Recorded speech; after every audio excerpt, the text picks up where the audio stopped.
kind of forget to make the before and after video, so let's see what the frets look like now. See, kind of dull.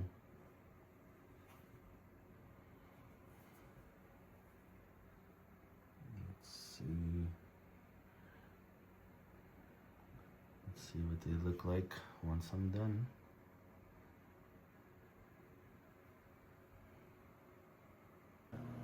All right, these are the frets with the strings off.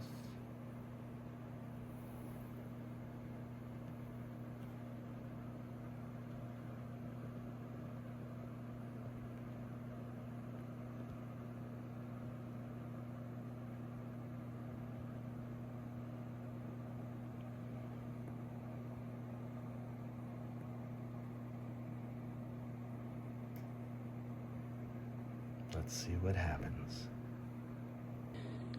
You know, if your frets are good and you don't have to do any leveling, then you just go to polishing. So you can already see the difference here. I like to use the fret eraser. The name's gone by now, but if you're careful, you don't have to worry about putting tape everywhere and doing all that stuff. So you can just see the difference already between these two frets. And I just started, so just trying to show you the difference already, just using the fret eraser. I tried that suede pad, whatever it is. It just wears out super quick. The erasers really give you a lot of mileage, so you can already see. I mean, I did this for 20 seconds, so you can see a difference right away. See, so now I just did the second one. You could see in a few seconds before any other clip the difference, right? You can see the oxidization here. You know? So you see these, and then I just did these two. They're not shiny yet, but look how clean they look. Just try to notice that. So with the fret eraser, you can really get a lot out of it. I have a lot more to do, but you can just see now how that fret changed compared to what these look like. All our ideas of God, of the afterlife, of who we ought to be, are paintings on the glass. And they have to be scraped off. So, going on then to what comes out of this. If you go through this and you get completely blown out and released and are in the state of nirvana, marvelous. He's one of the very few philosophers who have ever lived who was a great humorist. You see the ones that have and been done and if you get the haven't? modern library edition of The Wisdom of Lao Tzu, translated by Lin Yu Tang, you will... Okay, I'm still chugging along. I'm just using the fret eraser, nothing else. I mean, look at the sun. You'll see the light glistening.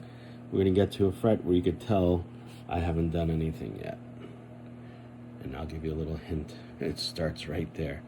You see the difference right there already? So I haven't done anything but the fret eraser. You can see right here I didn't do anything yet, right? Sorry, the phone. You can see how the light glistens off the bottom frets. So this isn't so difficult. It helps with a lot of things. But of course it makes the bass look beautiful. I've been using this one for so long, but this is what it originally looks like. So that's the fret eraser that I've been using by itself on this whole thing. If you just go consistently back and forth, you're not gonna mess up anything, because if you just are patient, you'll stay on the fret. You won't be going all over the place. So there's no reason to really tape up anything. And then I'll start to clean all this stuff once I'm done with the full fret polishing. All right, so after I used my fret eraser, I used my Dremel. And of course, I used from Music Nomad fret polish. There we go. Thought my eyes were going. They already are. So I just ran this. I put a little bit and I spread it across. And then I run this low. Just a little bit. You don't want to go where you heat up the frets, because that could expand the wood. But look at that.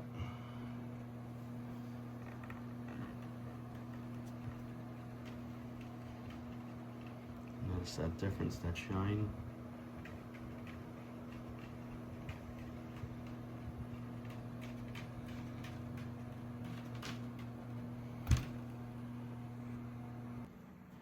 All right, this is it.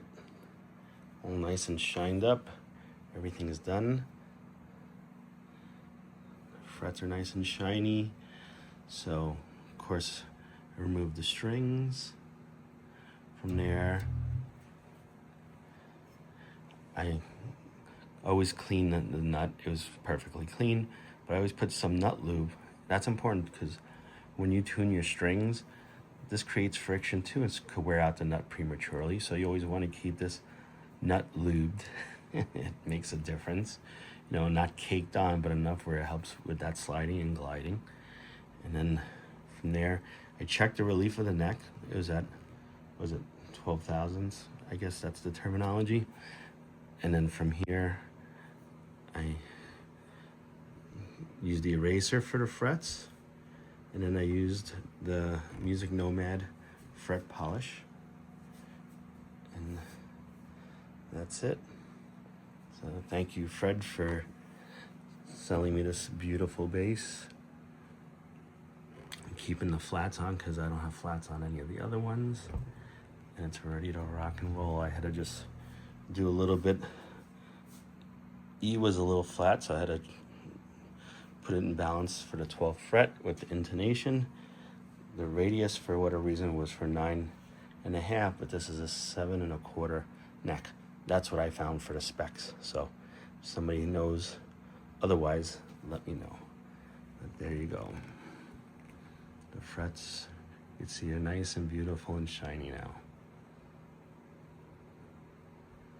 And that's my book for beginners.